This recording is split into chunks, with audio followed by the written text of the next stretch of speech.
নমস্কার। আপনাদের সকলকে আবারও স্বাগত জানিয়ে আজকের গল্প শুরু করছি। আজ আমি আপনাদের শোনাব আশাপূর্ণা দেবীর লেখা ছোট গল্প 'চৌরঙ্গী'। নিজস্ব ভঙ্গিতে ঝড়ের বেগে ঢুকলেন রাসুদা। হাতে আমারই একখানা সদ্য প্রকাশিত গল্পের বই। হাতের বইটা অবশ্য হাতেই থাকলো না, ঠকাস করে এসে পড়ল টেবিলের ওপর। সঙ্গে সঙ্গে নিজেও ধপাস করে ফরাসে। কলম ছাড় বিনু, কলম ছাড়, দোহাই তোর, ছেড়ে দে, মা সরস্বতী কেঁদে বাঁচুক। রাসুদার হঠাৎ আবির্ভাব মানেই আক্রমণাত্মক মনোভাব নিয়ে আসা। দেশের ওপর, দশের ওপর, রাষ্ট্রের ওপর, রাষ্ট্রবিধাতাদের ওপর, এমনকি স্বয়ং বিধাতার ওপরও। কখন যে কার প্রতি বাম হবেন বোঝা দায়, কিন্তু সরাসরি আমার ওপর এহেন হিংস্র আক্রমণ নতুন। ব্যাপার কি রাসুদা? হঠাৎ মা সরস্বতীর উপর এত করুণা? করুণা তোমার এই নৃশংসতার জন্যে। বলি, খুব তো মনস্তত্ত্বের বড়াই করিস। বাধা দিয়ে বলি, বড়াই কোনোদিনই করিনি রাসুদা, কিন্তু তুমি আজকাল বাংলা বই পড়ছো নাকি? পাগল না খ্যাপা? তোর বৌদি বলে পাঠালো। ওহ বৌদি, তাই বলো? ওহ বৌদি, তাই বলো? মানে, তুই কি ভাবিস তোর বৌদি কিছু বোঝে না? সর্বনাশ, বরং এত বেশি বোঝেন যে মাঝে মাঝে বোঝা হয়ে ওঠে। ধ্যাত্তেরে নেকুচি, সব কথাই হেয়ালি। সাদা বাংলায় বলছি, তোর বৌদি বলেছে তুই একটা বিশ্ব নিন্দুক। মনস্তত্ত্ব না কাঁচকলা, মানুষের মনের অন্ধি সন্ধির গোলকধাঁধায় ঘুরে ঘুরে শুধু জঞ্জালগুলোই চোখে পড়ে তোর। বলল, ওসব আর কিছু নয়, স্রেফ কলমের বকলমে এই আমাদের সব ঠুকে বেড়ানো।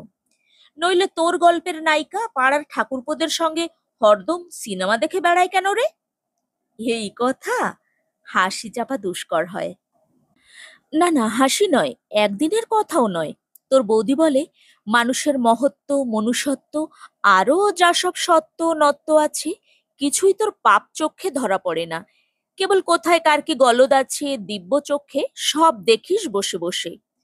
বলি, হে বাপু, শহরে যেমন দর্জিপাড়ার গলি আছে, তেমনি চৌরঙ্গিও আছে তো, নাকি নেই? চৌরঙ্গীর দিকে একটু তাকানো শেখবি নু, নইলে কলম ছাড় দোহাই তোর। তোর বৌদি বলে, বৌদির কথাটা না হয় বৌদির কাছেই শুনে আসবো রাসুদা, তোমার কথাটি বলো না। আমার? আমার আবার কথা কি? ও হ্যাঁ হ্যাঁ, কথা আছে। সিগারেটটা ফুরিয়ে গেল হঠাৎ। চোখ বুঝছি, দে দেখিনি দুটো। নাকি তোর টিনও ফর্সা? তাও বেশি নয়, তবে ইয়ে, সদ্য সদ্য সামনাসামনি আমার টিন থেকে। আরে বাবা, বলছি তো, চোখ বুঝছি। এসব বাজে প্রেজুডিস গুলো যে কবে ঘুচবে এদেশের। দুঃখ রাখলাম না, প্রেজুডিস ঘুচিয়েই ফেললাম। রাসুদা বসে বসে নিবিষ্ট চিত্তে গুটি পাঁচ ছয় নিরীহ বস্তুকে ধ্বংস করে উঠলেন এবং যাবার আগে আর একবার হুকুম করে গেলেন, চুনোপুকুর আর দর্জিপাড়ার গলি, ছিদাম মুদির আর রানী মুদির লেন ছেড়ে এবার থেকে যেন চৌরঙ্গি ধরেই হাঁটি আমি। মনে লাগলো কথাটা। রাসুদার অভিযোগটাই হয়তো ঠিক। মনুষ্য চরিত্রের অন্ধকার দিকটাই চট করে চোখে পড়ে যায় আমার। না, দৃষ্টিভঙ্গি বদলানো দরকার। কিন্তু হাতের গোড়ায় একটি আদর্শ চরিত্রের নমুনাই বা পাই কোথায়? রাসুদার ভাষায় চৌরঙ্গি। নমুনা একটা পেলে সুবিধা হতো, অভ্যাস তো নেই বড় রাস্তায় ঘোরা। ভাবতে ভাবতে সকালের ডাকে আসা চিঠিপত্রগুলো হাতড়াই। সদ্যজাত মাসিক পত্র তিনখানা, দুখানা সাপ্তাহিক, একখানা পাক্ষিক, ইলেকট্রিকের বিল, এটা ওটা সেটা। চিঠির মধ্যে একটা পোস্টকার্ড দেখছি, দেশের জ্ঞাতি সাধন কাকার। নিশ্চয়ই কিছু সাহায্য প্রার্থনা। পরে পড়ব। মেজাজটা আগে থেকেই বিগড়ই কেন? কিন্তু খামটা কার? হাতের লেখাটা অচেনা মনে হচ্ছে। কি আশ্চর্য, এ যেন সুনিতা মাসির। চিনব কি করে? জীবনে এই তো প্রথম। চিরদিনের কাশীবাসিনী আবাল্য ব্রহ্মচারী দেবীর মতন আমার এই মাসিমাটিকে শেষ দেখেছি যেবার ম্যাট্রিক দেই। কালে কোশমিনে কোনো সূত্রে খবরাখবর পাই। একরকম সন্ন্যাসিনীই বলা যায়। বিশ্বনাথের প্রজা হয়ে আছেন, আত্মীয় স্বজনের সঙ্গে চিঠিপত্রের লেনদেন করবার প্রয়োজনই বা কি? হঠাৎ কি লিখলেন দেখি। কি ব্যাপার? পত্রপাঠ একবার আমার সহিত দেখা করিবে। মানে? পত্রপাঠ কাশি ছুটব নাকি? কেন? সাক্ষাতে সব জানাইবার ভরসা দিয়েছেন, কিন্তু সাক্ষাতের উপায়টা কি? উল্টে পাল্টে পড়তে গিয়ে দেখি, আরে এ যে কলকাতারই ঠিকানা। সিমলা স্ট্রিটের বাড়ি থেকে লিখছেন, মেসোমশাইদের নিজ বাড়ি। কাশি ছেড়ে কলকাতায় এসেছেন সুনিতা মাসি। সত্যি, এটা ধারণাতীত। ছেলেবেলায় ভারী ভালোবাসতেন আমায়, তাই এসেই আমার খোঁজ করছেন দেখছি। হঠাৎ যেন বিদ্যুৎ খেলে গেল মনের মধ্যে। এই তো, এই তো রয়েছে হাতের গোড়ায়। সুনিতা মাসির পূর্ণ জীবনের অপূর্ব ত্যাগের কাহিনী নিয়েই তো দিব্যি একটা গল্প লেখা যায়। আমার তো কিছুই অজানা নেই।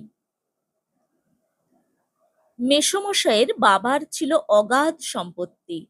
একমাত্র সন্তান মেসোমশাই যখন নিঃসন্তান মারা গেলেন, তখন বোধ করি অতি বড় শত্রুও হায় হায় করেছিল।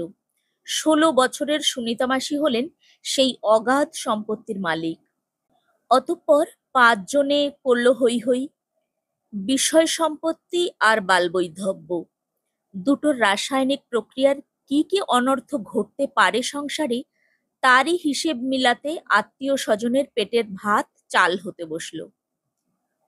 কিন্তু সকলকে অবাক করে দিয়ে সুনিতা মাসি সেই বয়সেই থান ধরলেন। হাত শুধু করলেন, এক তাল চুল ক্যাচ ক্যাচ করে কেটে ফেলে দিয়ে ন্যাড়া মুন্ডু নিয়ে ঘুরে বেড়াতে লাগলেন। খাওয়ার মধ্যে কাঁচকলা সেদ্ধ আর আলা চালের ফেনা ভাত। অনর্থ পাতের আশঙ্কায় যারা কাতর হচ্ছিলেন, তারা হতাশ হয়ে নিঃশ্বাস ফেললেন। কিন্তু এখানেই শেষ নয়। 22 বছর বয়সে যখন কুলগুরুর কাছে দীক্ষা নিয়ে কাশিবাসের ইচ্ছা প্রকাশ করলেন মাসিমা, তখন নিঃশ্বাস ফেলবার অবস্থাও শেষ হয়ে গেল লোকের। তারপর দর্শকদের পাথর করে দিয়ে উকিল ডাকিয়ে সমস্ত সম্পত্তি দান করলেন সুনিতা মাসি, জ্যাঠতুতো ভাসুরপোদের নামে। নিঃশর্ত দান। 5 জনে বললে, ভবিষ্যতের কথা কে বলতে পারে? রাজেন ব্রজেন যদি এরপর তোমায় না দেখে, নিজের বলতে কিছু না রাখা ভালো হলো। সুনিতা মাসি হেসেছিলেন। রাজেন ব্রজেনের ভরসাতেই কি বিশ্বনাথের রাজ্যে আশ্রয় নিতে যাচ্ছি ভাই? বিধবা খুড়ি বলে হাতে তুলে যদি কিছু দেয় ওরা, মাথায় করে নেব, কিন্তু হাতের পাঁচ রেখে আবার দান কি? তাছাড়া দান করছি, এ গৌরব করবারই বা আমি কে? ওদের বংশেরই তো সম্পত্তি, আমি পর বই কিছু নই। দুদিনের জন্য উড়ে এসে জুড়ে বসেছি। তাছাড়া টাকা নিয়ে আমি করব কি? 5টা টাকা হলে একটা বিধবার মাস চলে যাবে। অত্যুক্তি নয়, যেত। 5 টাকা মাসোহারাতেও চলে যেত একটা বিধবার, কারণ সেটা 1949 নয়, 1929। তারপর সত্যি সেই 22 বছর বয়সে পরনের কয়েকখানি থান কাপড় মাত্র সম্বল করে অকুলে ভাসলেন সুনিতা মাসি। 20 বছরের মধ্যে আর আসেননি। কত ঘটনাই ঘটলো তারপর 3 কুলের মধ্যে। জন্ম, মৃত্যু, বিয়ে, রোগ, শোক, বিপদ, কি নয়। এতদিন পরে কিসের আকর্ষণে এলেন কে জানে। ঠিক হয়েছে, নিশ্চয়ই কোনো সাধু মহাত্মা কলকাতায় এসেছেন, হিমালয়ের গোপন গুহা থেকে কিংবা ভারত প্রান্তের গহন অরণ্য থেকে। আমরা অকাটো পাপীরা খবর তো রাখি না। সুনিতা মাসির আসার কারণটা আবিষ্কার করে যেমন স্বস্তি বোধ করি, তেমনই আনন্দ হয় এসেই আমার খোঁজ দেখে। স্নেহ কখনো শুকিয়ে যায় না, এটা সত্যি। ধৈর্য ধরতে ইচ্ছে হয় না, চটপট বেরিয়ে পড়ি। উফ, কতদিন আসেনি এই বাড়িটায়। প্রথম প্রথম বিয়ে টিয়েতে আমাদের নেমন্তন্ন করতো মাসিমার ভাসুরপোরা, ইদানিং আর করে না। বাড়ির দরজায় দাঁড়িয়ে একটা ছোট ছেলেকে সামনে পেয়ে প্রশ্ন করি, সুনিতা দেবী আছেন? কাশী থেকে এসেছেন। কে? নঠাকুমা আছে তো। কোথায় আর যাবে, দেখো গে না ওপরে। বলে ভদ্র ও সুবোধ ছেলেটি ঘুড়ি নিয়ে বেরিয়ে যায়। ওপরে পৌঁছে যাই কোনো গতিকে। আর ঘরে ঢুকতেই মাসিমা উচ্ছ্বসিত আনন্দে ছুটে এসে বলে ওঠেন, কেলি, বিনু, আমি ঠিক জানি চিঠি পেলেই ছুটে আসবে, আর কিছু নয়। আমাদের ঝাড়, বস বস, হয়েছে, আর পেন নামে কাজ নেই। হ্যাঁ রে, তুই তো উকিল হয়েছিস না? হেসে ফেলি, লোকে তো তাই বলে। তা তোমার উকিলের দরকার আছে নাকি? থাকে তো বলো, বিশ্বনাথের নামে মামলা রুজু করবে। ঠাট্টা নয়, ঠাট্টা নয়, হেসতো নেস্তো একটা না করে আর নড়ছি না এবার। ব্রজেন আর রাজেনকে দেখে নেব, আমি অনেক ভালো মানুষই করে এসেছি এতদিন, আর নয়। ওরা আমার কে এত আপনজন শুনি? শ্বশুরের ভাইপো, ভারী একেবারে।